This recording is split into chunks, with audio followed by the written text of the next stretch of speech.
Excellent. And away we go.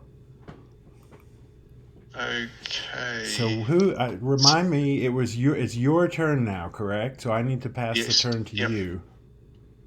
Okay. All right. Okay. So start turn.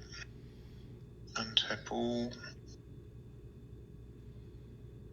Now Gandalf moved to Barrow Downs on his way to. Just check my To map. Bag End, to the To Bag Shire. End to drop off the orchard, Right. but en route he has picked up a Hallberg.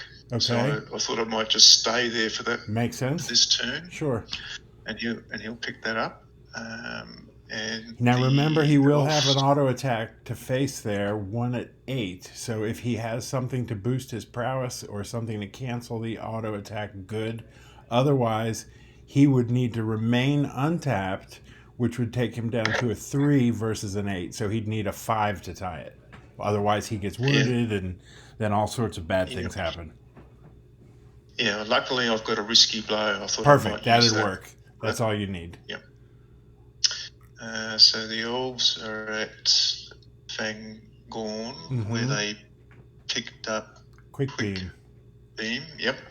And in my hand, I've got Gua here, so I thought I might slip back up to Eagle's Eyrie. That's right. And now don't forget you've got a corruption card that Galadriel will want to try to remove. Now with that, I've got a thought with that. I've got a elf song, so I thought once I get to the haven right here, I'll head to a haven. Yeah. So if you can put some more on in the meantime, I'll be able to get them all off in one go.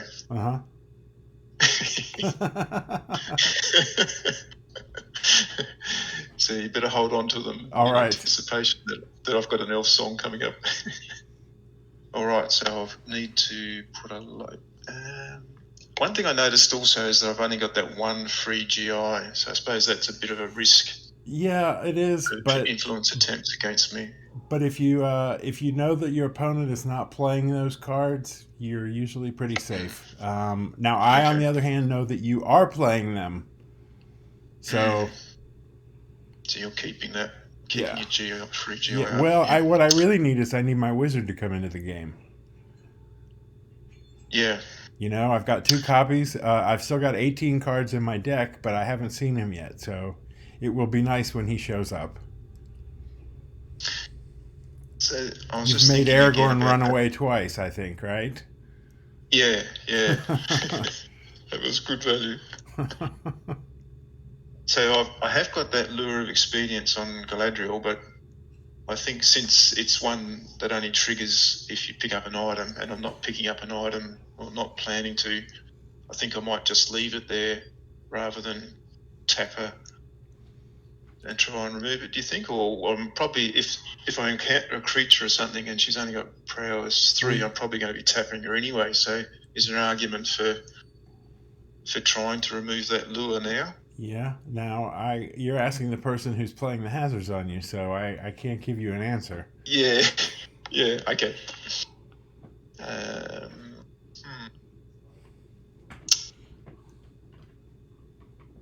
So I've got 3. No, I think I will. Yeah. So while I'm in this organisation phase, I'm going to tap Galadriel and try and remove the lure. Good. So if the result's greater than 5. Yeah. So you should always try to remove corruption. It's always a good idea to, especially on the elf lords who you lose points if they're eliminated. Yep. Okay. I have a balance of things in my hand, which would turn that 2-point corruption into a 4-point corruption, and I have a weariness of the heart, which would make her check.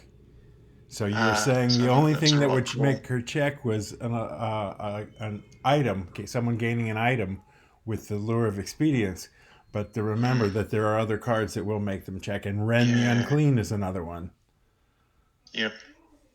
And that thing that I was saying about, I'll wait till I get to Haven, that's only going to get rid of 1. In the meantime, she could pick up another. Right. Yeah, you don't want to get in that situation. And you can expect that with corruption being played that it's likely she would pick up another one. Yeah. Okay. Oh, I'm glad I thought of that. Yeah, I wasn't going to tell you. I was going to let you learn the hard No. way if you had to. Yeah. But I'm glad that you thought it through. Yep. Your teaching is paying off.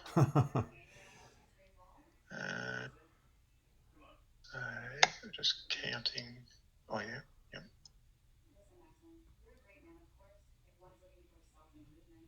Right, so I won't play the off song because I'm not at a haven and Right. I'd miss out on that trigger. Yep. Right. So that's the only long event I've got. So I'm organised. I go straight into the movement hazard phase. And now it's the question of who moves first. And I'm well, Gandalf's going to stay still, so it'd only be hazards keyed to the site, ruins and lairs. Mm-hmm. So normally I'd say I'll move Gandalf first because he's the one that I've got to protect the most. I can't afford to lose him. But if he's got more restricted keying options, maybe there's an argument for moving the elves first, since they're doing a bit of travelling. Again, you could make a case for either, really. I think. Yeah, it's not clear your cut. it comes down to your style of play. Yeah. All right. I'll move the elves. So I reveal that I'm going to Eagle's Eyrie, and I need to do the path. Mm-hmm. So I go into the location deck.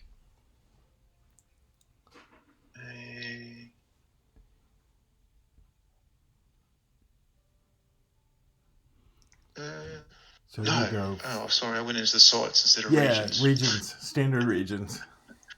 So it'll be Fangorn, Walden Foothills, Anduin Vales. And I draw one. And I draw one. Okay. And the hazard limit of 4. Mm-hmm. Well, you foiled my plan of triggering Galadriel's corruption. Are we recording? Yep. So we're back to recording. And back to recording. So we're doing the movement hazard phase. I need to pass the you've turn got back over. 4 hazards. Yeah. So go ahead and go back to click through your phases of the turn. I'm sorry, it started the turn back over. Oh, right, okay. Start. So all you need to do is, once you untap, tap Galadriel again after. Oh, yes, yep. And then organised. And we did. Hazard phase. And we did. I need to draw my one card again. Oh, no, I do have it. I have it. Yes, so where were we? I was saying you foiled my plans to corrupt Galadriel. And Good. So I have no hazards I'm going to play. I'll go ahead and okay. I need to discard one. So I need to draw back on what to discard. Okay. So then the next movement hazard, I'm back to 8. So you would declare Gandalf's movement hazard phase, and I would say, okay, I have 2 to play. I can only key to ruins and layers, and I have no cards to draw. I have a hazard limit of 2, and I actually have a card to play, so he's going to have to face a cave drake. Keyed to the ruins and layers. 1 at 11. So it's 1 at 11, correct. So this is where I basically stall you a turn. You would unless you had 2 risky blows, you would almost certainly just concede him scoring a point this turn and go for the kill on the creature and stay healthy. So he being a 6, he would go back up to a 6 untapped if you wanted to take a little bit of a chance and stay untapped to later play for the item, but you'd have to face another attack at the auto attack before he played an item. So it gets risky. Yeah. So I could tap to face the cave drake. Correct. That'll be 11 versus 6, which is pretty good odds. Right. So to score it, he'd need a 6. He'd need a 5 to tie But then it. I can't play the item, yeah. And if I don't tap, I'm going to be a 3 versus 11, which means I need 9 to defeat or 8 to tie. Yeah, and 8's not good odds, is it? So what you would do if you decide to go for the point and tap him is I would tap him and play the risky blow and just make the point automatic. There's no chance of him being wounded or hurt. And you automatically score a point out of it. You get that third cave drake in your marshalling point pile. Okay. All right. So, sorry. Sometimes the game slows down a little bit, but if your opponent is slowing down, it doesn't matter. You can just stay enough ahead that you do well with the stalling out a little bit, maybe conceding to take a single point instead of 2. So there he gets it, and you can score the point. Can I? It's 9 versus 11, isn't it?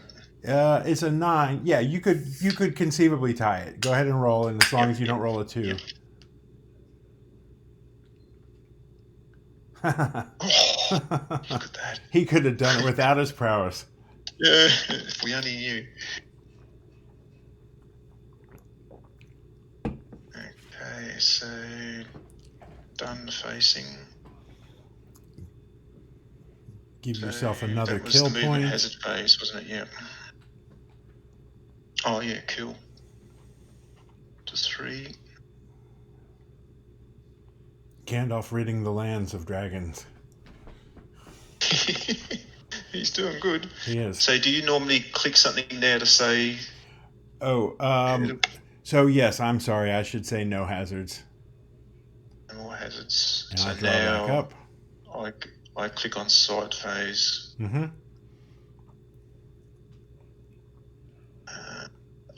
Resolve hand to 8 card. It's good the way it pops up the interface, that little message when you forget to go back to 8. Yeah, like that. The little orange bubble in the corner. Yeah. Right, okay. So the elves will enter. So I discard Welling Hall. Mm-hmm. And I type enter. Mm-hmm. And what's I going to play? Oh, you're going to get Guahir. Yeah, yep. So who will take him? Let's see. Elrond's got 1 corruption point. Oh, Galadriel can't because she's tapped. Elro here. Oh. There's a case to be made for spreading your points out. Elrond is worth a lot even on his own. Elrohir, on the other hand, only worth a point, could conceivably take another 2 and balance out, so I don't know who I want to target if I'm going after a character for something or another. Okay, yep, so I'll go with El. And you also wouldn't want to put both allies on the same character, just in case something happens to him, you lose all your allies. So Legolas would not be a candidate to pick up Guahir. Okay. So I score up 2 for allies. So that's the end of that sight phase. So what button do I press to progress now? Is it something you've got to press?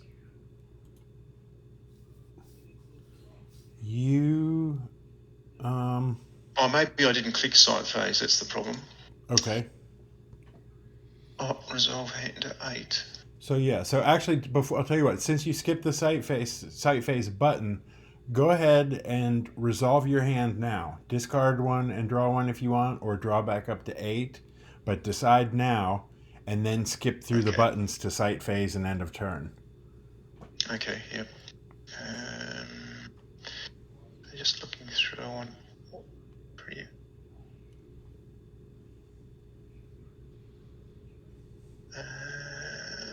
I think I'll just draw back to 8. Okay, and So then just go side side phase and then go turn. straight into end of turn, and then acknowledge. Yes. Yep. And then end. Mm-hmm.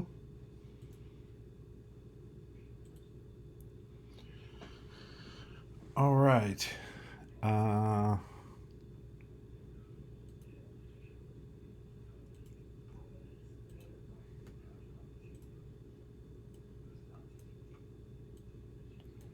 go here. Close that. Lay down a region card.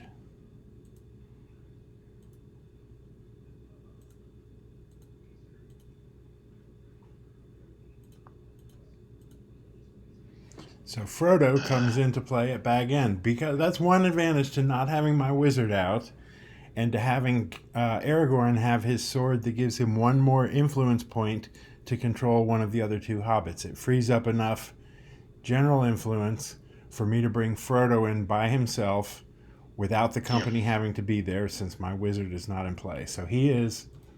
I'm not... There we go. Okay. My interface is getting a little wonky, but he's got 5 mind, so I'm going to reduce my general influence from 7 down to 2, making me a target again for more calls of home. But I have something to do, so I'm going to go ahead and I'm going to move the other company as well, where they should have gone the first time when I had that greater item in my hand. Yep. That I forgot when I went to the major item site instead. Also, Pippin is going to stealth his company. Again, the stealth says that you tap a scout to play at the end of the organization phase, only if the scout's company size is less than 3, which their company size is 2. No creatures can be played on his company this turn. So I'll put that on Pippin, and we'll remember that they are stealthed this turn. That was something that I didn't realize you could do. If you click on the card once it's on the table, they've got a little macro built into it, and it says place this card on a scout. You click a scout and it goes right on. So a nice way to remember that they are in stealth mode. So we are organized. We will go to the movement hazard phase, and let's do Frodo first. Okay. So he is at bag end. And staying there. Yes. So I can only key to a free hold. But I can put 2 down. Right. Okay, so this will be a chance for me to get Doors of Night into playing. Okay. And can't play any creatures on the other party's turn.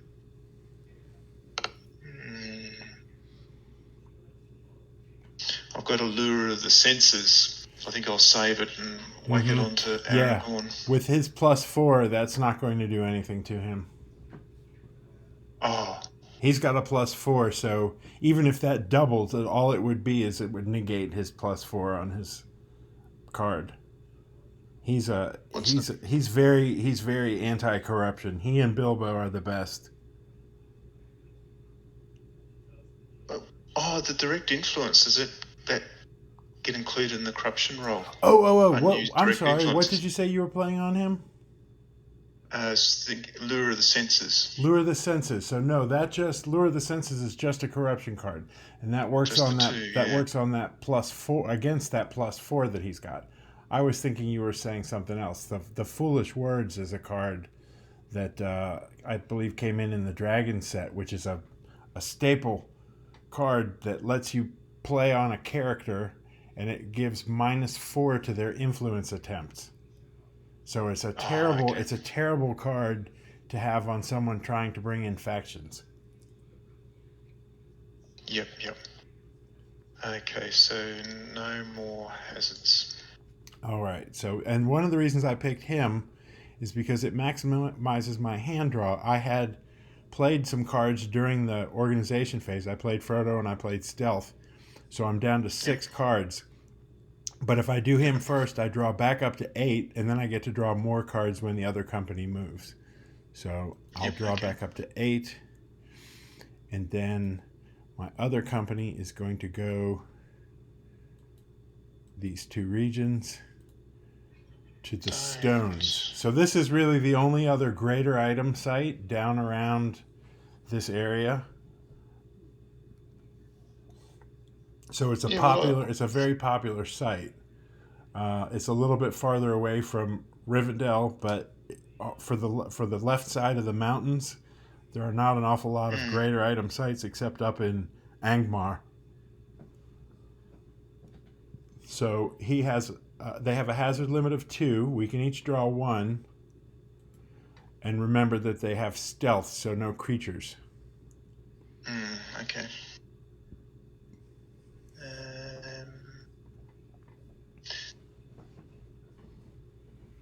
Just thinking.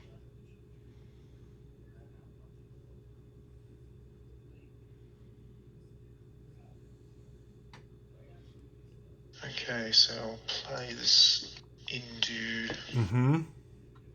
Now I'm just trying to read the writing. So he's a nasty creature, Nazgul permanent event creature.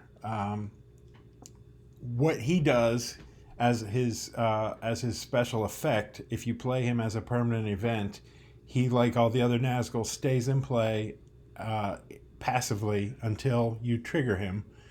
Tapping him triggers him, and he makes a character of your choice, a wounded character on my side of the table, discard an item.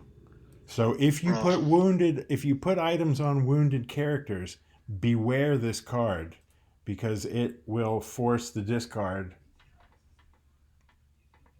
of the item.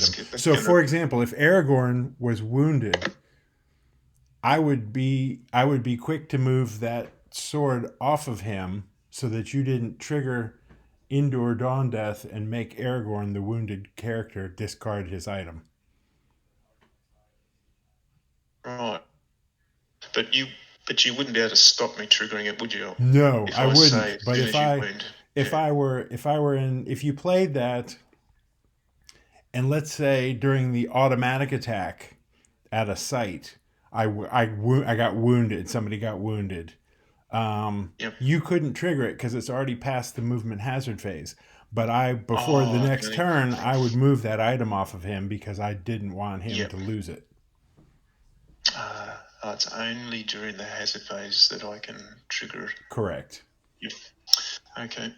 And so then the only other one is this lure of senses. So, so Sam's already got 3, but he's got that modifier. So it's better on Aragorn. He'll have 4 corruption points. Yeah, Aragorn is your target. He's generally the target for any sorts of creatures, hazards, corruption, what have you. He, if he's in someone's deck, he's meant to do something important. And again, he loses 3 more points if you have him eliminated by mistake. So you don't fool around with Aragorn. You take every care to protect him. All right. So I have 9 in hand, so I have to go down 1.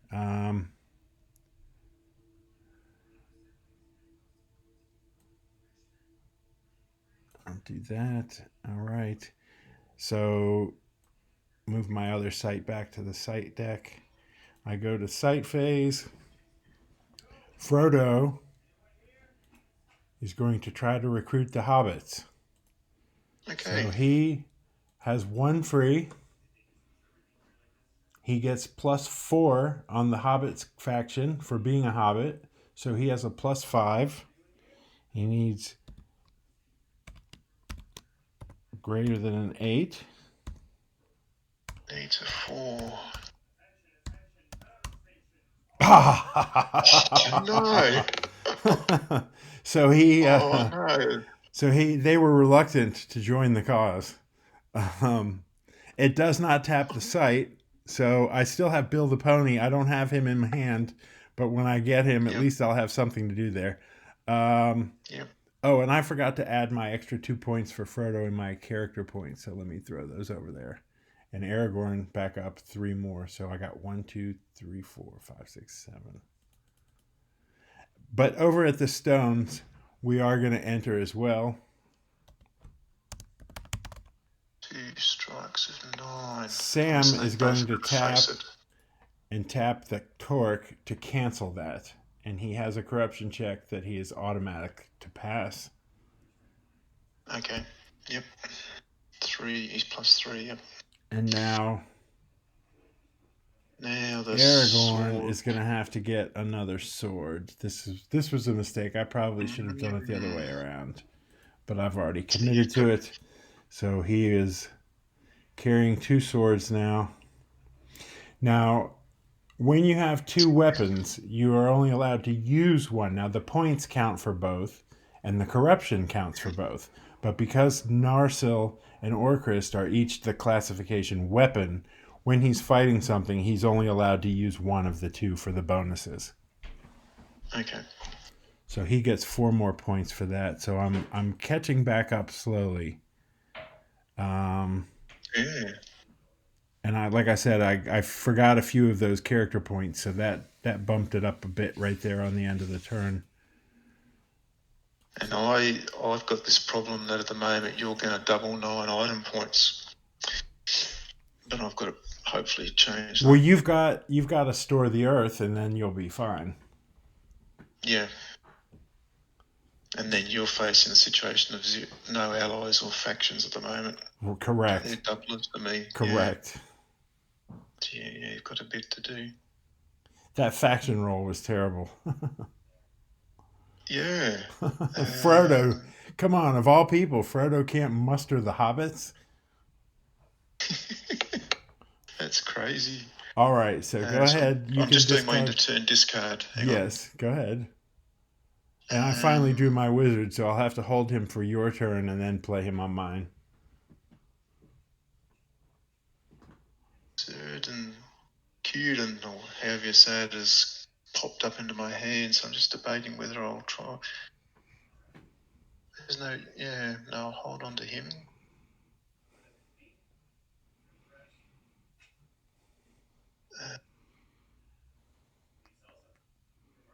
Right, I'm going to discard that one. And draw a card. So I'm back to 8, so done. All right. Okay, start turn. Untap all. So Gandalf could stay there again. But it seems to me this is... Last time I tried it, I had the risky blow. This time I haven't. So it seems to me he's unlikely to succeed in this, grabbing the Hallberg. I'll tell you what else you could do. You could go to Bag End and you could try and influence Frodo away from me. Because he wants to be at Bag End to store the earth on the next turn. So he would store it during the organization phase. So he has to go to Bag End. He won't get to store it the turn he goes there. He'll store it the next turn. But on the turn that he goes there, he could try and make an influence attempt against Frodo. There's nothing nothing lost if you don't make the attempt. But if you could influence away 2 points from me, and it would hurt my game. Well, that's a feature that hasn't come up in our game so far. It's a little bit more. It's a little bit more complex. It's along the lines of playing cards on guard and getting into some of that extra kind of wrinkled, that not the real basics of the game, but influencing opponents' item cards and faction cards and character cards is a powerful game switch in the game. You You can still, especially if you have the matching character. If you had Frodo in your hand, Gandalf could come and influence him away, and you could play him, and it would be a 4-point swing. I would lose 2, and you would gain 2. So those are some pretty big turn pivots in the game. Yep. All right, well, I've picked up the Wood Elves, so I think the other fellas will just hop across from Eagles Eyrie to Thranduil's That's right. Falls. Smart It's move. a nice short trip. So I'll go into my sights. And what do I want? The Woodland Realm. Drag that to hand. And I'll grab Bag End from the Shire.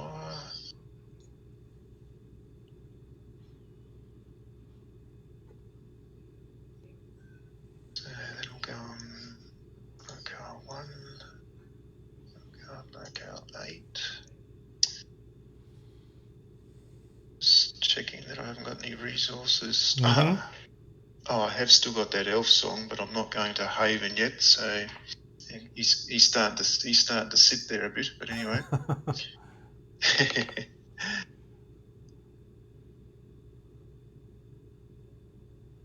Oh, and handily, I have just picked up also a friend or 3, so Perfect. That's good timing. So what That'll means help with influence. What that means is any one of those characters could bring the elves in.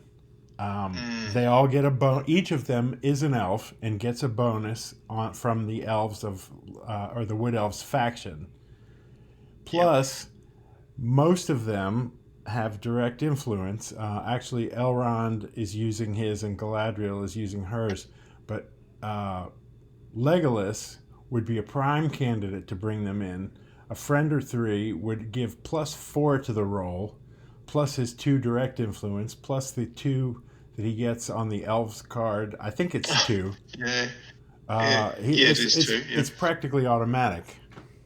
Yeah. But if for some reason I were to get him tapped, you would still have just as good of a chance with anybody else. Yeah. So I've just noticed that Risky Blows over there. You can discard it. It just left on the table. All right. Okay. So I'm organised. I'm not playing any long events. So straight into the movement hazard. Just got to decide who goes first. I think. It's 6. I know it doesn't have, and I'll do the elves first. Mm-hmm. So I reveal the card. Jules Hall. So that's and I need to show the path. So I go into my location deck and regions. Where are they? So you'll go Andrew Woodland Realm. So it's double borderland. We can each draw 2. And I have a hazard limit of 4. I drew my wizard back to back. The 2 cards in consecutive in the deck were wizards. All right. Well, I don't have 4 to play, but I do have 1. And I think so. I've got a Slayer. And I could key this either to the site or to the region type. It doesn't matter. It's 2 attacks of 1 strike each against the same character. I get to choose who it goes after. And you can tap a character in the company to cancel one of the attacks. I think because Legolas has the best chance of getting the elves in, I'd like to target him. And the fact that he has an ally with him. So I'm going to. So you're targeting him. I'm going to target Legolas. So it's 2 lots of 11. It's 1 at 11. Whoops. 1 at 11. Twice. And he can tap. Anyone in the company can tap to cancel 1. Oh, okay. Right. So, and including an ally, because allies count as characters in combat. I think I'll tap my weakest character. Just as generally probably the thing to do, just as a good habit. Well, so before you do that, let Legolas face the first attack, and see if he somehow is eliminated. There's no reason to tap Galadriel or anyone else to cancel the other attack. So you let him face the one that he must face first, and then see how that goes. And if he beats it, you may change your mind and decide to go after the second attack and see if he can score 2 points. But again, you play it a little bit step by step. So I clicked on Galadriel. Is there a So way of click her escaping again. out of that? Just click her again, and it will go away. Oh yeah. Okay. Yep. All right. So you can face attack. So I tap him. Tap. Are you going to face? Legolas is going to face, right? So do face attacks. Yep. Oh, face attack. Yep. The button. Yep. So that's 11. And if he taps, he's a 5 versus an 11. Yep. Now you could tap allies to support this if you wanted to. Each ally could tap to give a +1, or you could save those for the second attack if you're going to try to kill it. Okay, so I need a spin as it stands, but I've got lots of options for tapping, so I think I'll... So I've got to keep 1 for cancelling the second attack if I need to. Okay. But I've got a couple... I think I'll just tap the 1 and save the other 2. So that's a tap. All right, so he's a 6. So that makes it 6 versus 11. And so a 5 will tie it, and a 6 will beat it. Great. Okay, so now comes the decision. He's tapped now, so he's a 4. So if you tap Galadriel and Guahir, it would take him back up to a 6, and he'd have the same odds that he had that last roll, and he would score 2 points if he wins. Yeah. But you also run the risk of of losing the die roll and him possibly dying and losing your one ally. But it's how you want to play it. The easiest thing to do would be to just tap Guahir and cancel the second attack completely. You would not get points, but that would be the end of that attack from that card. Yeah, and because you've potentially got 3 more hazards, haven't you? I do. I mean, I do have 3 more hazards against the limit to play if I have the cards. Yes, I think I'll be discreet and I'll just tap Guahir. Okay, so I will discard the Slayer.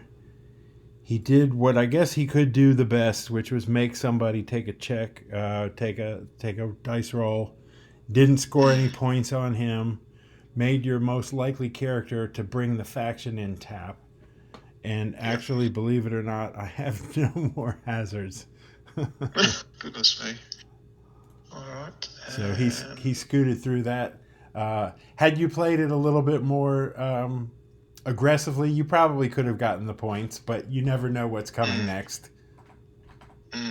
I've got plenty of points sort of in the pipeline, so I feel you do. It's better. Yeah, better to be. All right. So now it's Gandalf. So now it's Gandalf, and believe it or not, I have nothing for him either. I have very little hazards in my hand and nothing that would trigger for him. So I need to draw. I'm sorry, I need to draw for him. I need to draw my cards. I forgot. And I didn't discard for the last movement. Okay, well just go ahead and do that discard first. And then draw. Right. So that's an easy discard. And I'll go ahead and draw my 2. For some reason, I was thinking he was staying there, and I know he's not. I knew he wasn't. But unfortunately, I still didn't draw anything better to hit him with. So that's me back to 8. And then what were we doing? We're drawing 2. So 2. And now I've got to discard on that too. Right, so that's an easy discard.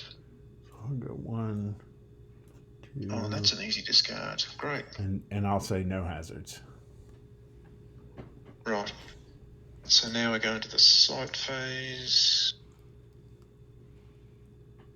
So I'll tell you. So go ahead and move the Barrow Downs back to your location deck and discard the Eagle's Eyrie. Oh, yep. And when you want to do Gandalf, you can do them in either order, but when you want to do Gandalf, I'll tell you how you can try to influence Frodo away. Let's do that first. Okay. So, like many things, when I'm trying to defend against certain types of attacks, influence attempts being a big one, I get to add my free general influence. So again, if you're overextended, as I kind of am at this point in the game, because I don't have my wizard in, I only have 2 free general influence.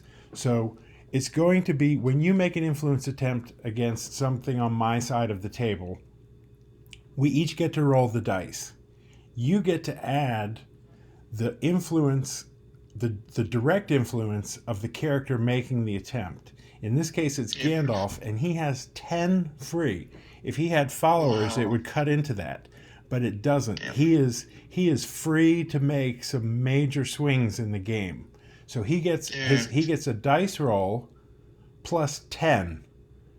Now my side gets a dice roll plus 2, and for the roll to be successful, you have to beat the mind of the character. So you have to beat Frodo's mind of 5. He needs a positive influence of at least more than 5 to get Frodo to come over and join his side. So what that means is I get to add Frodo's mind and my unused general influence, which is 7. You get to add Gandalf's unused direct influence, which is 10. So you get, basically, we negate those out. You get 3 greater than what your roll is, and I get my roll, and you need to beat me. Okay. Oh, that sounds good odds. So I'm going to go ahead and roll, and then let you see what you have to do. Yeah. Yep. All right. So I've got a 7.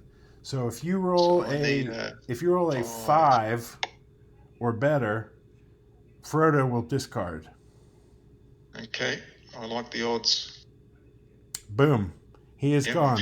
Now that is, like I said, that is it's not a widely played strategy, but it can be devastating, especially when you have a wizard running around by himself. Wizards are very powerful, and they should be doing something important. And if they're not doing something important, they always have the option to go and try and influence, just like that.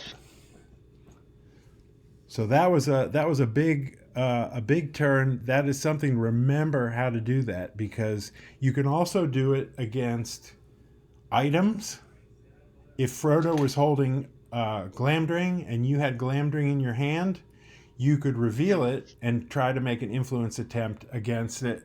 You have to beat Frodo's mind again, but you steal his item. He gives it to you. Okay.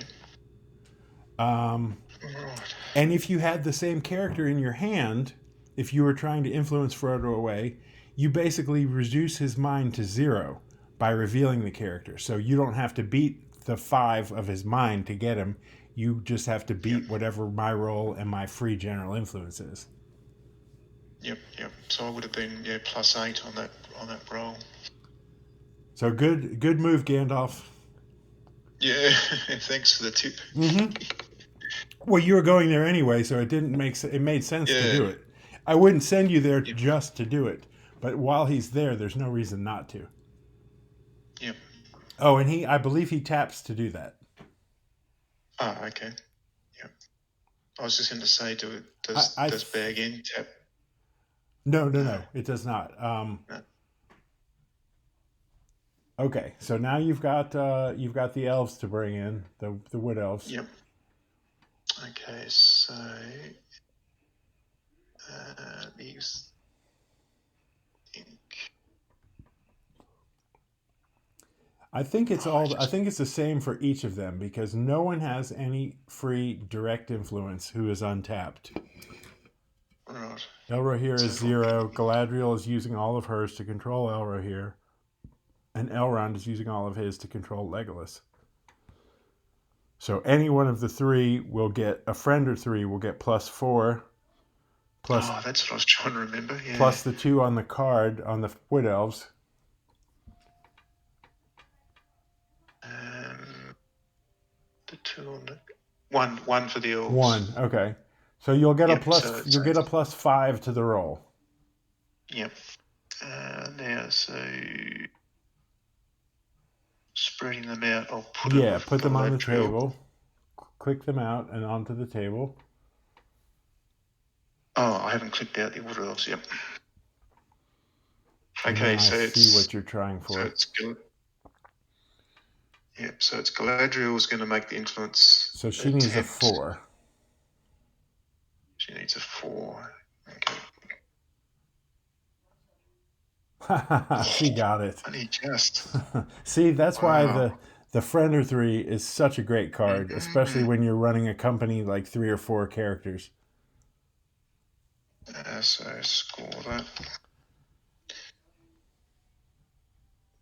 That's 3 to the factions. And tap the site. Mm-hmm. And do my end of turn because that's the end of the. I'll just check if I want to discard anything. No, I don't think so. So I'll draw back up to 8. Click on end of turn. Acknowledge.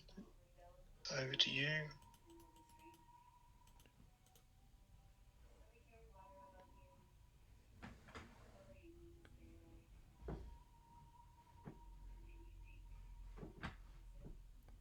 And end the turn. Yeah. Okay. All right. Well, I finally got my wizard. 7 cards left in my deck before I play him, but I'll take it. He's going to come in at Rivendell. How many? You just got the 2 copies, haven't you? Yes. Yes. Yeah. So there's another one there somewhere. No. I left it at 2. I left it at 2. Oh, okay. Did you have 3 in originally? Because I made sure there was only 2. I played around with changing out a wizard, and then I thought, you know what? We've already established which wizards are going in these decks, and I changed it back, but I didn't. I think I left it at 2. Yeah. 2 copies. Yeah, I just played 2 copies of Gandalf. Mm-hmm. All right, so he's coming in. He's got the additional card for each wilderness. Yeah. Right.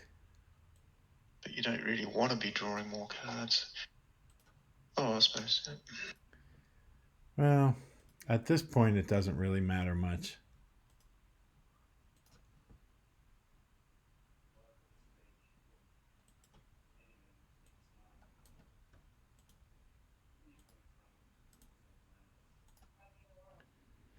All right. First of all, Aragorn is going to try to remove the Lure of the Senses. So he needs greater than a 6. He taps and doesn't do it. You're not rolling well. No. Now he's got 6 corruption points. I'm going to move the Orcrist to Pippin. Okay. So I'm going to tap Sam to give +1 to his roll. Tap Pippin to give +1 to his roll.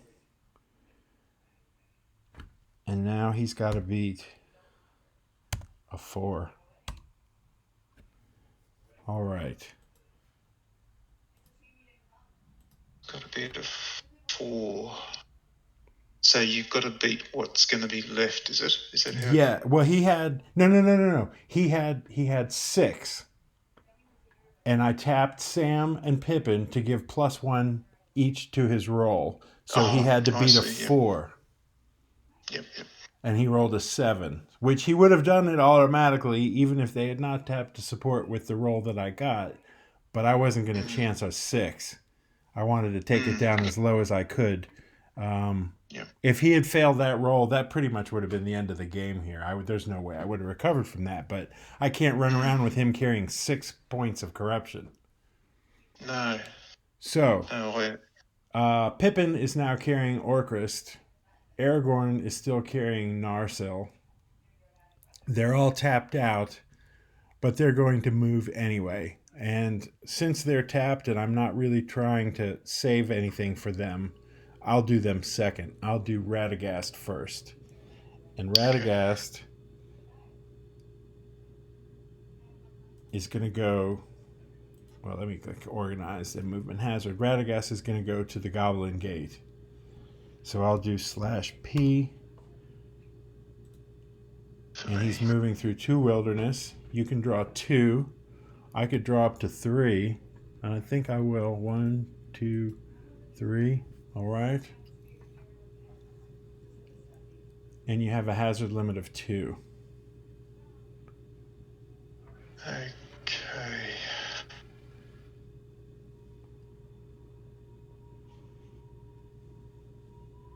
So double wilderness has a limit of 2. Mm-hmm.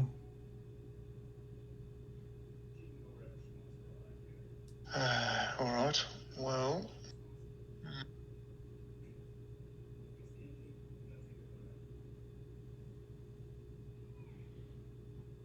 The Brigands.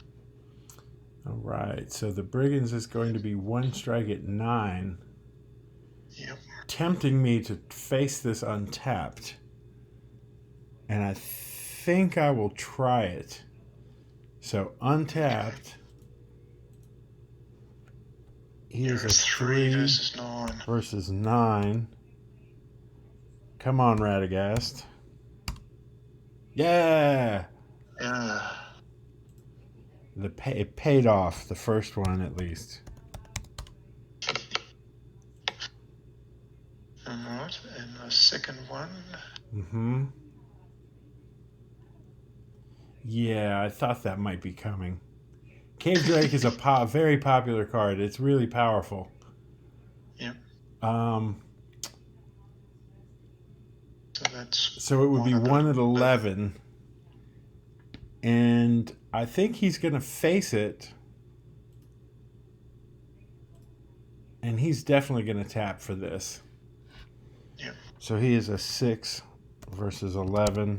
And if he gets a 6, he beats it. He tied it. Which I will take anytime.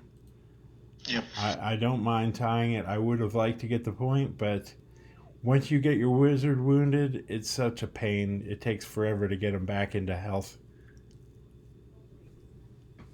And to do anything useful. Yep. All right. So I go back to hand size. Yep, I'm at hand size.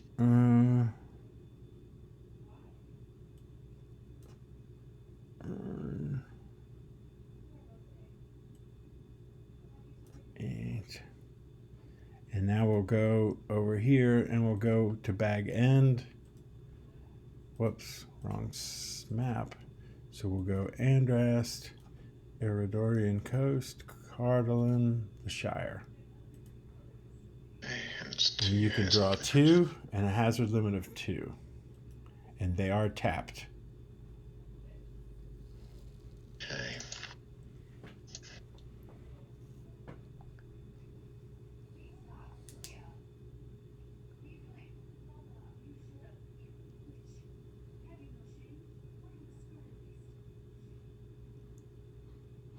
Just thinking. Mm-hmm. I picked up Call of Home, but unfortunately you've got your GI sorted. I lost Frodo. With Frodo going back. Yeah. You can only hit me so many times. Not for the want of trying.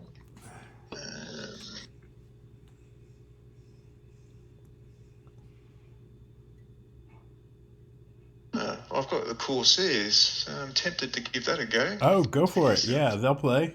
Yeah, 5 at 9. Anything along the coast, they'll play along any of the coastal sea regions or any of the regions adjacent to them. Do they get any modifier for Doors of Night? No. All right, so here, this is sad, but I'm going to do this. You're going to cancel it. Well, oh, no, I'm not going to do this. I was going to play an escape. But if I play an escape, it wounds one of my characters. They all have items, and you could discard Endure to make me discard an item. There's no reason, there was no way I would do that. That escape is not playable now because Endure is out. So instead, I think what I'm going to do is I'm going to play I just drew this, a Halfling Strength, and I'm going to untap Pippin, and then I'm going to tap him to play a Concealment. Wow. So he had to untap to help us hide. It kept me. What I was going to do, if you didn't play any creatures, is I was going to use that Halfling Strength to untap him and play Bill the Pony at Bag End. But you have it's more to my advantage to keep these guys from getting wounded. Yeah. And so I played both of those cards now to cancel the Corsairs, because that's too much for me to have to deal with 2 hobbits. Yep. Okay. The Shire is a free domain. Mm-hmm. Oh, well, in that case, I'm tempted now. I've got a choice. I thought I had a... Hang on, let me just see what I have got here. Go ahead. Yeah, I've got a choice. I've got Lure of the Senses, so I could load up Aragorn again. Actually, Lure of the Senses can't be duplicated on a character. So he's already got it.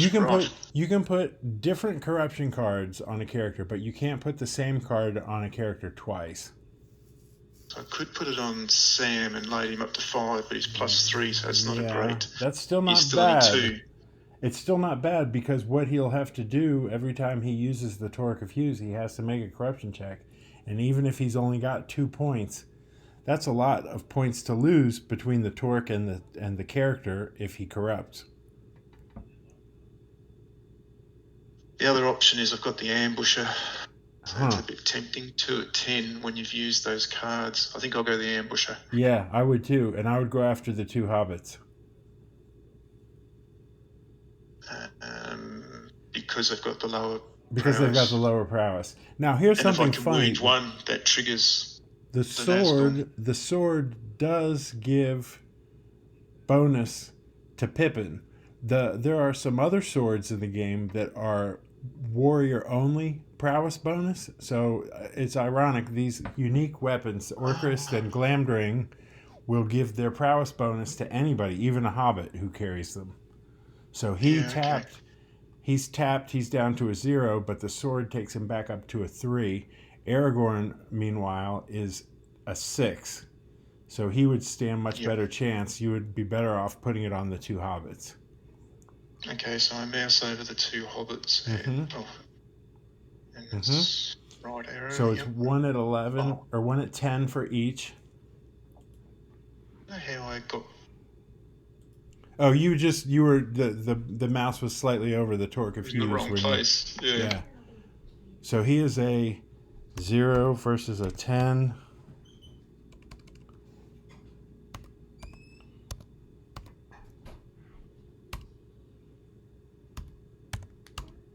That's a tough one. Oh, don't believe it. Oh, how lucky was that? Some luck. He saved the Torque with that roll, because I know Endor was going to be... Oh, that was the limit, though, right?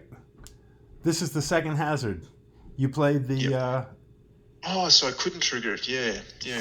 But you weren't going to Haven, so you're still wounded. Still. Oh, my gosh. Okay, so next other locale.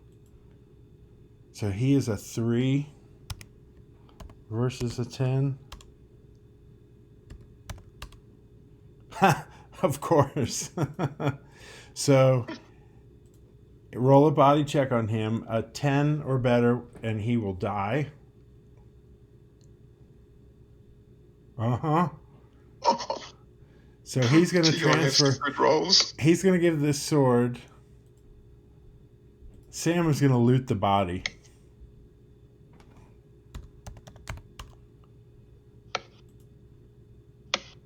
Ouch. And another character point down. Okay, so the ambusher gets discarded.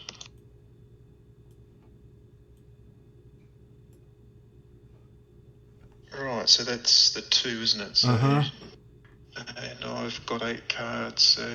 I too. All right. I go to the sight phase. Everyone is tapped. There's nothing to do. So we go to the end of turn. So I have got a nice easy discard because I've got a Doors of Night. Draw back to 8. Oh, I jumped ahead here. I don't think you'd actually done the... Oh, no, you'd done the 8. Mm-hmm. Oh, so done. Mm-hmm. Yep, Okay. And your turn. Okay, so start turn, untap. So Gandalf is going to stay here, is he, to get rid of this? So he doesn't have to stay there. He can store that during the organization phase, which is before he moves. So all he has to do is store it. Now what he does, he makes a corruption check, but he is fine. He has no way to fail with only 1 point of corruption from the earth and a +1 bonus on his card. So just go ahead and score it, and it will go into your marshalling point pile.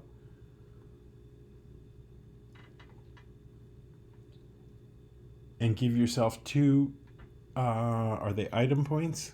Item points, 2 item points.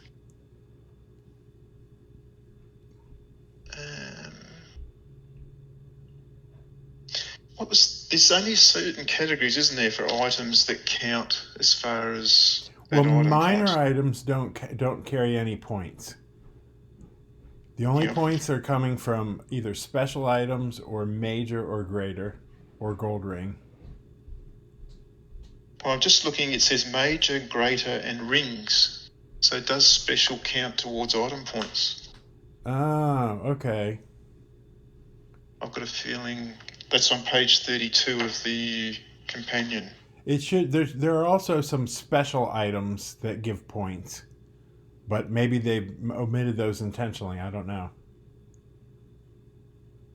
So they give marshalling points, but do they count as item points for the free cancel in terms of having points in a category? I don't think that's ever come up before. Everyone always gets at least some basic points. Yeah. We'll need an expert ruling at some stage.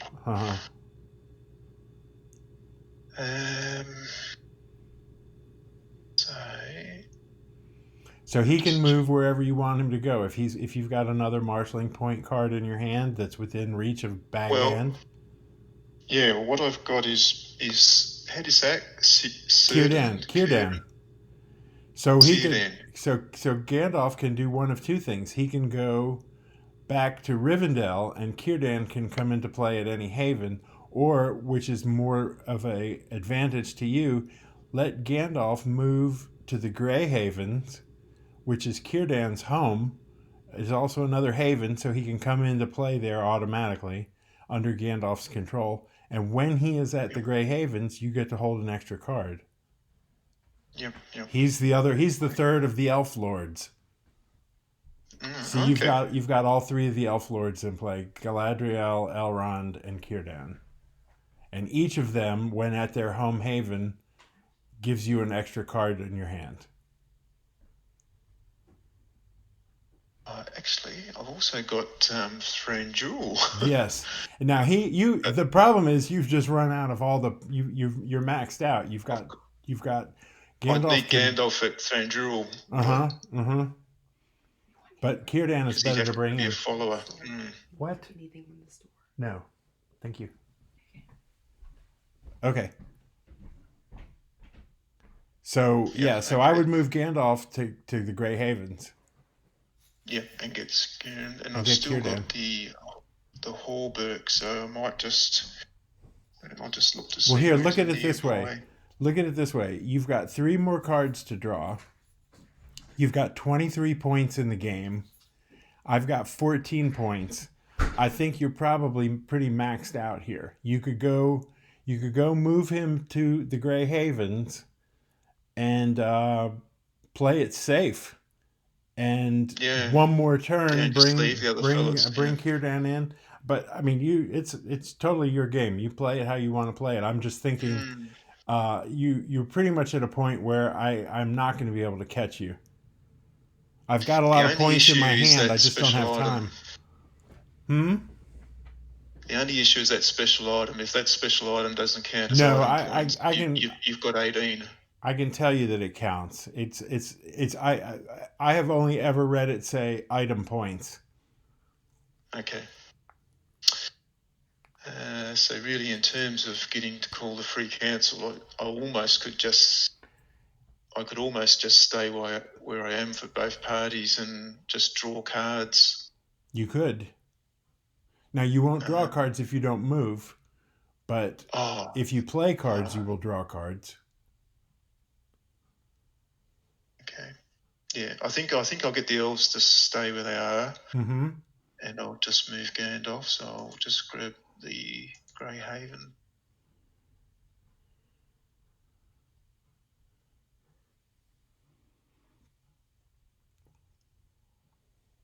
And local 1. So I'm just checking my resources. What have I got here? I've got a Ford, tap a Ranger, but Gandalf's not a Ranger, unfortunately. Oh, nope. I know what you can do. Play the elf song this turn, and it will protect you. Well, no, it won't work because you've got guys that are not at a haven. I was going to say you could almost bring Thranduil and Círdan in, but you won't be able to because you're not at havens.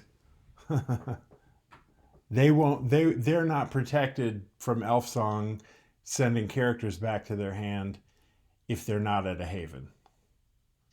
Okay. And Thranduil's Halls is safe, but it's not a haven. Yep. So anyway, never mind that thought. Let Gandalf go, get Círdan next turn, and okay, yep. So I'm organised. There's no point in play. Well, actually, yes. So I can't play the elf song. You could play it, but it's not going to do any good. I suppose it helps just to draw down those 3. Sure, you could do that. Yeah. So I may as well put it out. All right. And then I go into movement hazard phase, and I reveal Grey Havens. And I do the slash. I can do the /P here because there's only one of them's a haven. Click on bag end. No, because its nearest haven is Rivendell. Right, exactly. You'll move through the Shire, Arthedain, and Linden. Yep. Yeah. Are you doing that from memory? Yes. That's pretty good. All right. Okay, so we pick. So we draw from the non-haven site. So it's 2 each. Yeah. And now I pick up the Talk of Hues. I actually left the Talk of Hues in because I thought, I might be able to do that business of stealing it. Now here's stealing yours. Yeah. I'll tell you another rule that they've got in the standard game, not the starter game, but this is from the first original set of rules, so this counts in a game. At the end of a game, if you have unique cards, if I have unique cards worth points in the game that you have in your hand, at the end of the game, you can reveal them, and it reduces the points that I get from my unique card by 1. So the Torque of Hues is worth 2 points to me. But if you reveal it from your hand at the end of the game, it's only worth 1 point to me. Wow. Oh, okay. And there's nothing you can do to cancel Nothing that. you can do to cancel it. It's just the sort of the sore losers point for the item that the other guy got. Yeah. Okay. Yeah, you're not going to hold it all game to get that point. But if you have it at the end of the game, it's a bonus. Yeah. Exactly. All right, so I might have something I can do to Gandalf. So you've got 2 free I've got 2 to play. Goodness. I'm going to put Allure of Nature on him. Right, so that'll be 1. And I'll play the Balance of Things. So the Balance of Things doubles any one source of corruption. So instead of a 2-point corruption card, that is now a 4-point corruption card. He does get a bonus of +1 on his own card. So he really only has effectively 3 corruption points. But still, there is a chance he could fail. He could roll a 2 or a 3 for his 1 move through the wilderness. And what happens if I fail? If you fail, not eliminated. He is failed by 2. He is well with wizards. If you equal, they are eliminated. Wizards don't ever discard on a corruption check. Wizards always, if they roll their corruption or less, they are eliminated. What a classic end of the game. Now I'll tell you, that would be a loss of game. This is the reason for a change in the rules that they made, a huge change in the rules, which was for tournaments. And the tournament rule was, it used to be, if your wizard dies or is eliminated, you lose the game. There is no middle ground. You lose the game. The wizard is you. If you are corrupted or killed, you have given up the cause. But with a well-timed Lure of Nature and a Balance of Things, it comes down to a single roll of the dice where you could lose the game. And this could happen the first turn that you bring Gandalf into play. So they decided, you know what, there's too much luck in that. And people, there's not really any defense. You play your wizard and you move him and he's dead and your game is over. So instead of the game being over, they changed it to where you lose 5 points off your final score if your wizard is eliminated. Okay. Yep. All right. So I've got to roll. So he's got 1 roll. He needs a 4. Haha. There. Sure. Good. That was interesting. So I have no more hazards for him. Okay. So I've got to discard down. So I'm going to keep my hazards because you'll get 1 more turn. Right. I'll keep the Torque for the point. So I can discard that. I won't be doing any moving, so... Oh, that is 8. 1, 2, 3, 4, 5, 6, 7, 8. Yep. So... Oh, even though the other guys are not... moving, they'll still have a movement hazard phase. Yep. Let's see other guys now. So we'll go to them. I have nothing that I can hit them with, but I can put out a traitor just to make it more interesting if anyone fails a corruption check at the free council. Right. They fight someone else on their team and then they run away. Yep. And your Balance of Things is finished. Oh, it's got me stuck here because... Oh, I know why. Because I've gotten through my play deck. Let me redeck.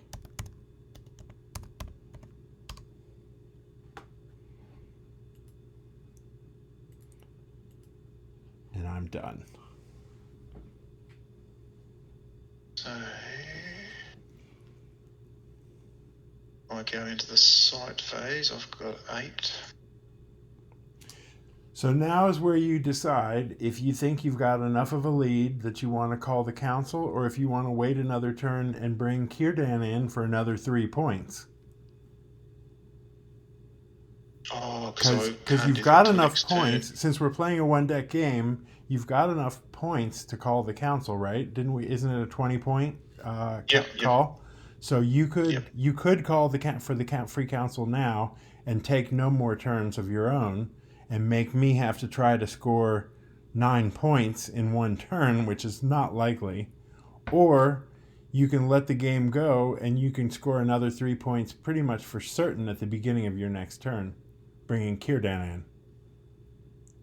Plus whatever else you want to play, minor items, or not minor items, major items, or you could come and try to steal the torque away, on and on the options go. What's the ruling about when you can you do it at any point in my turn or your turn? Once I've got the 20 points, or no, you have to do it at the end of your turn. Oh, at the end of any turn where you have 20 points, or you have gone through your deck once in a 1-deck game, you can call for the free council. So at the end of that turn, you say, "I will take no more turns. You get one last turn." Yep. Okay. No, I'll call. Good. Okay. That's smart to do. It's like I said, you've got me by 9 points here. Hopefully I'll score a few to make it respectable, but I don't think that I'm going to be coming back. I think that those hazards were hurting me pretty well. Yep. All right. Okay, so so I've got to finish this off. So I won't be needing the Ford. So I'll discard. Oh, first of all, I click on end of turn phase. Mm-hmm. I'll discard the Ford. Draw back up to 8. Acknowledge the discard. Yep. I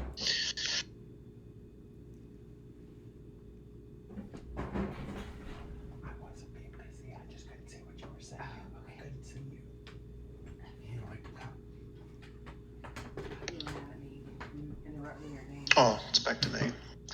Yep. You can see my face because the monitor was shining on it. You were behind the screen.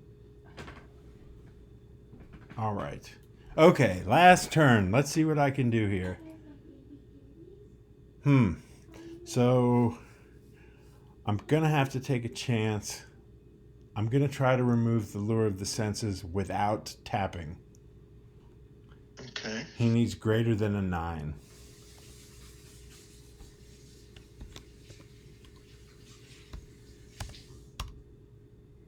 No. Okay, it was worth a try.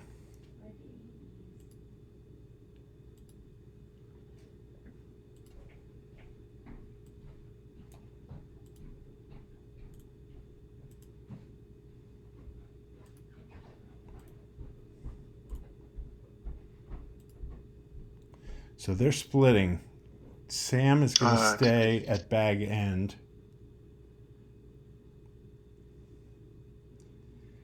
Before he leaves, Aragorn, with 4 direct influence,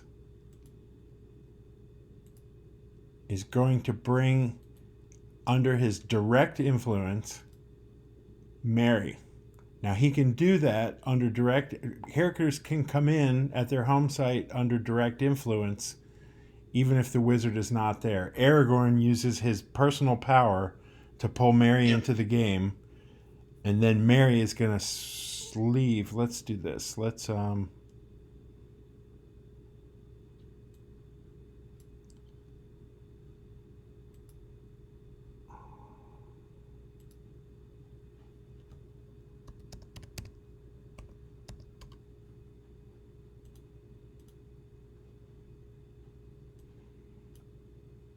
didn't know about the swaps. I'm just moving things around. I'm trying to create an extra space in the middle here. Mm-hmm. Let's do that again. Swap the sites.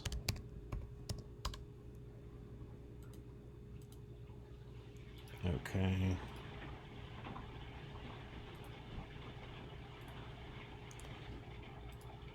So there. So the hobbits are both staying at Bag End. Aragorn is moving from Bag End to a face-down site. And Radagast is staying at the Goblin Gate. So only Aragorn is moving. Okay. And we're organized. And let's do him...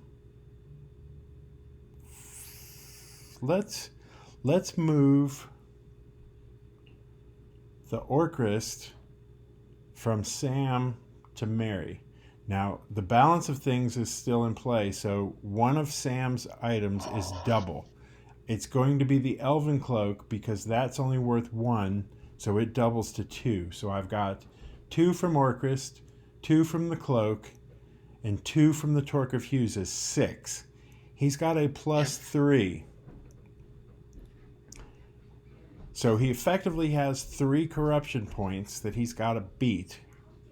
Yep. Mary is going to tap to give him a plus 1 to his roll.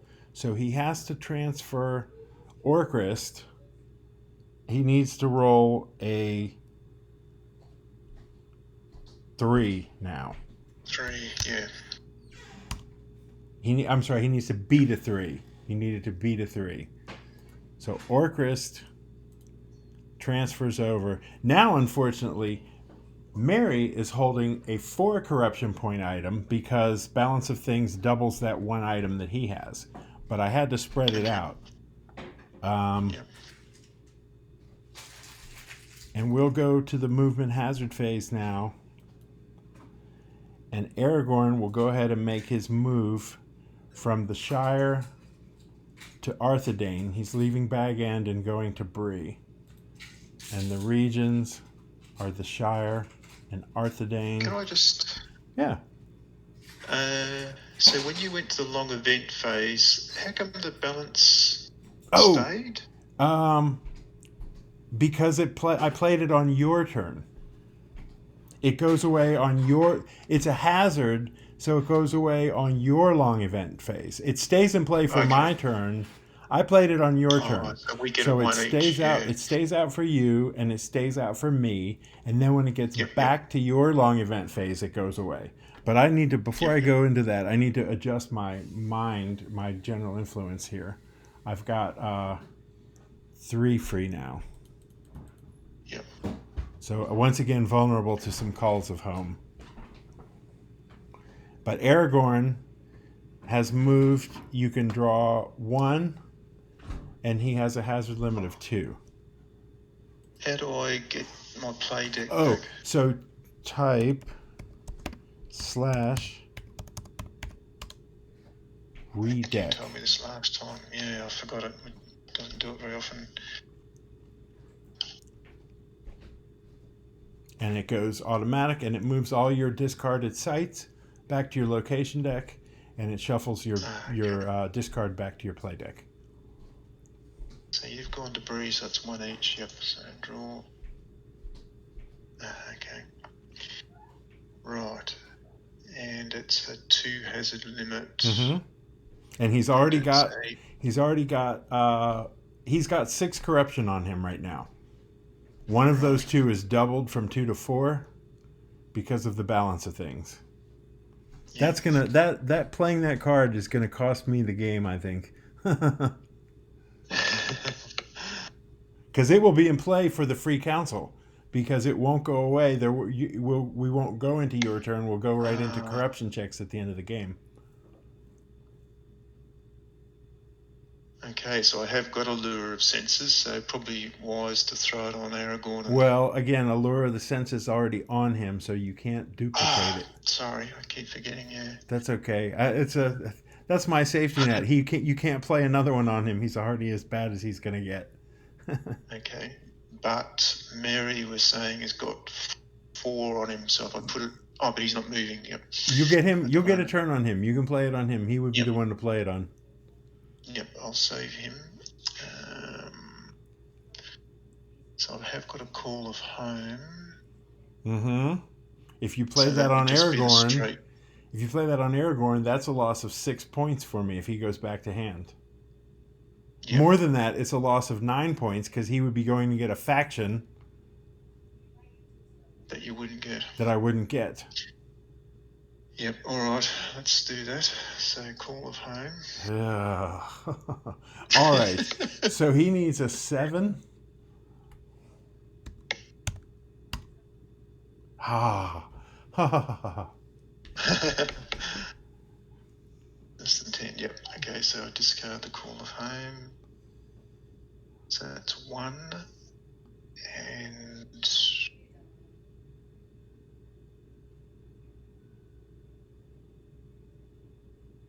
thinking. Did you play The Mouth of Sauron? Do you still have that? No, I don't seem to have it. Okay, you must have played it or discarded it, but I did remember that it was in there. I was going to say it would be worth getting the Call of Home back, even though you couldn't play it on Aragorn again, and play it on Merry instead, and put that corruption card or put that other weapon back on Sam, and he's got all the doubles and everything all by himself. But your game is working well enough. You don't need any advice. What was I thinking? Just so you have 1 hazard left on Aragorn if you like, but you did play. He does have Allure of the Senses on him already. Yeah, I've also got the Nika Brigas, but there's no point in playing it because Aragorn's the one with a high mind. So right. I'll save that as well. Right. He could actually turn that into a point pretty easily. So I'll go no more hazards. Okay. All right. So now we'll do Bag End and the Hobbits. So there's no drawing of cards for that. So this is the one where I'll play my Lure of Senses on Merry. Mm-hmm. Good play. And these guys have got the 4 mind. Mm-hmm. So I'll give the Nika Breakers now, a do go. the Nika Breakers trigger to their site because they're not moving? They're only at a freehold, and I don't know. I don't know if those play there. No, it's only free domains. Yeah. Yep. Okay. And I've got Corsairs that doesn't play in Doors of Night, so that's it.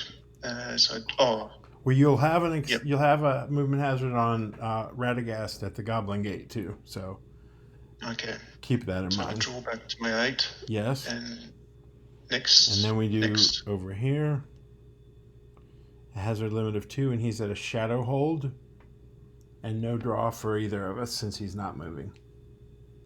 Okay, shadow hold. Okay, so the Nika Breakers, but that's not going to help because he's got. So what does the Nika Breakers do on a? It does not affect wizards. That's the answer. And the Corsairs doesn't affect it, and I've got Doors of Night, so no hazards. All right.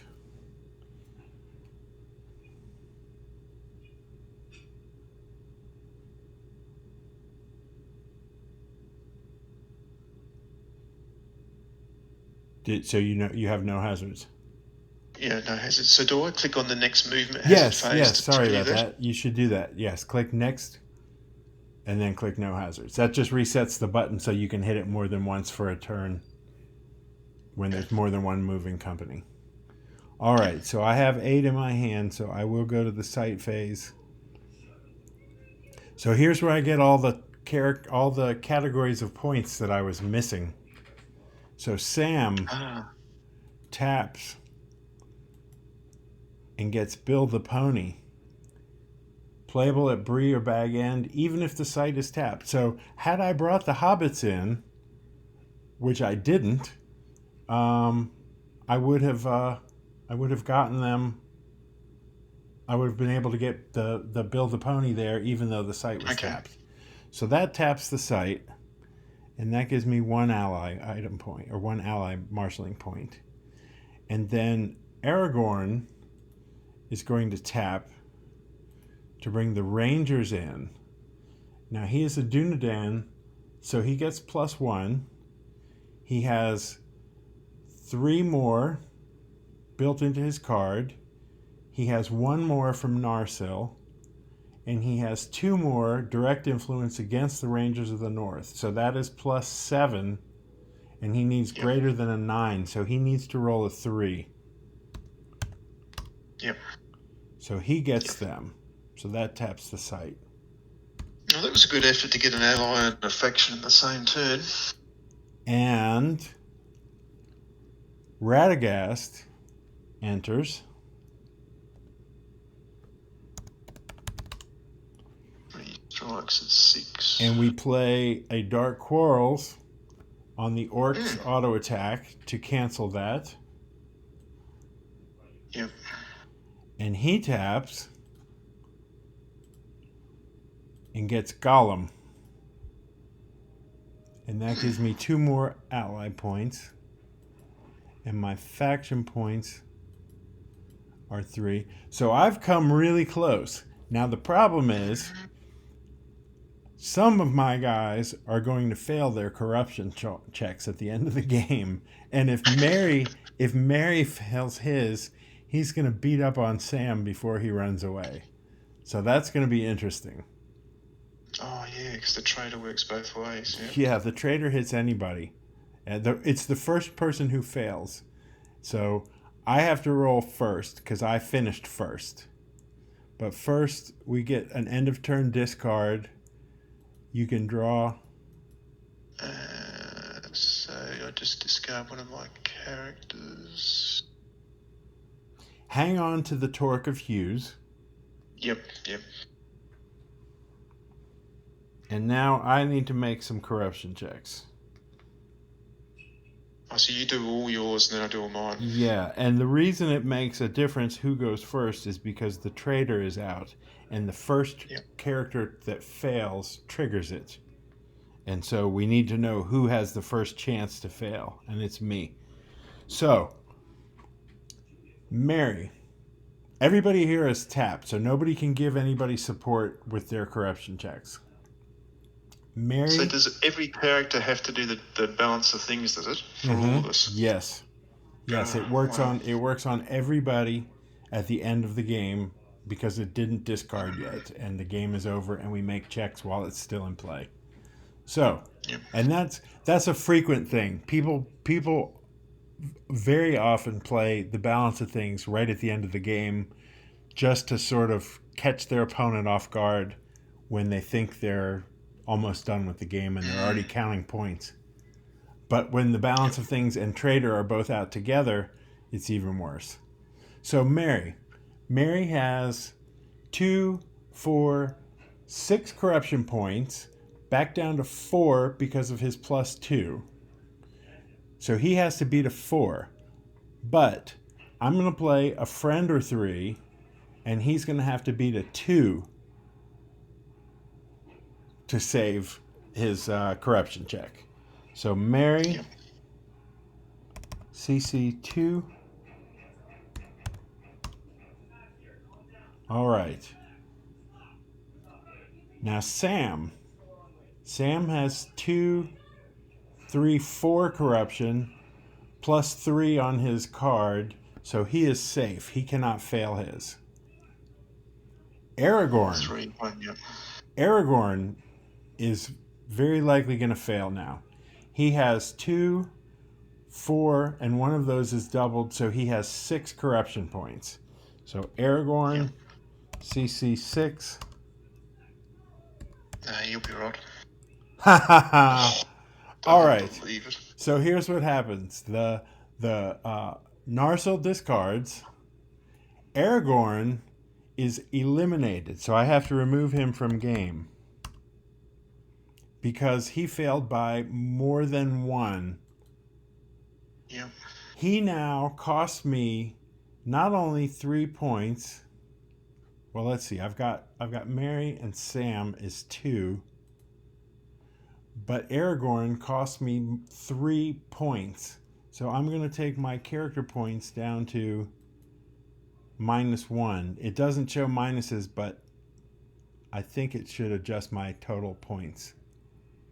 We'll count it out. Radagast does not have to make any checks. So Because he's got no corruption cards on him. He does have Golem. So I did keep my allies, and I kept my item, 2 items. But I lost a lot of points there. And you still got the traitor. The traitor's gone away because he did trigger. Even though he didn't beat up anybody, it did go away. So that's safer for you now. Oh, okay. I'm with you. Yep. Right, so it's over to me to do my So over to yours. So Gandalf has a corruption check of 4. He's got a +1 to his roll, so he's got a corruption check of 3 to beat on his roll. So I wonder if I should use my friend or 3 on him. You could, and he would only need to beat a 2 then. Yeah. Because that's the most points that you would lose. Cost me the game, isn't it? You would lose the most points there. If he failed his corruption check, you'd lose 5 points. I don't think there's any other way you'd lose 5 points. No. Well, Elrond, if Elrond failed a 2, he would lose the same way Aragorn lost. You'd lose 3, and you'd lose 3 more. Which would be the 6. Okay. But that's not as likely to happen as Gandalf rolling a 3. Gandalf loses 5 points if he rolls a 3. Elrond loses 6 points if he rolls a 2. But 2 is a lot less likely. Strictly speaking, we're not playing that 5. We're playing loss of game, aren't we? Because it came in afterwards. I'd play it on Gandalf. I think I would be safer that way and play it on Gandalf. Yep. So he still has to make a roll. They both have to make a roll, but they either only have to beat 2. Yep.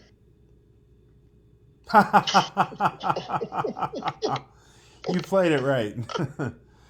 See how smart that makes you look? Sorry? I said, see how smart that makes you look. After you make a decision, when it validates itself, it's always such a good feeling. I don't think I'm fooling anyone. All right, so now over to the elf company. Yep, so over here. So he's got a 2. Oh, now here, remember, you've got all these guys can tap to support each other's checks. So tap Elrond to make Elrohir's automatic. Yep. No, Gandalf can't tap. Gandalf is fine as he was, but tap Elrond. Only characters in the same company can support each other's corruption checks. So Elrond taps to make Elrohir's automatic. And I think that's the only check. And then the other ones can tap to make Elrond's automatic, and you're fine. Yep. Okay. So let me total my points again and make sure I've got these where I think they are. So I've got 3 allies.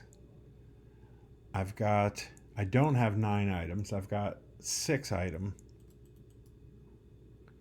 I've got 3 faction. I've got 1 kill. So I've got 6, 7, 8, 9, 10, 11, 12, 13. And it's down to 12 because of the extra -1 on the character. So yes, that's right. I have 12 points to your 23. You almost doubled me. Not quite. So, and in a tournament, that's actually a point adjustment. If you had doubled me, you score an extra tournament point, and I score 0. And I score 0 points in a tournament. Well, I had the talk, so that would probably. Oh, that does it. That does it. Takes me down to 11, and you have doubled me. All this tells us is that you're giving me too much advice. Well, I like I said before, I like that you see that you can see how it plays, and you get inside scoop on both sides of the game. Yeah, I think it worked well. Yeah, tweaking each other's deck. It's fun. I think makes it a lot more personalized. You know, you have some sense of ownership. You have ownership of the deck now. And it's fair because we both know what's in the other, or what was in the other deck. It's sort of a moving target. We know it's going to be tweaked, but we know basically what the theme is. Well, I'm going to stop the recording here,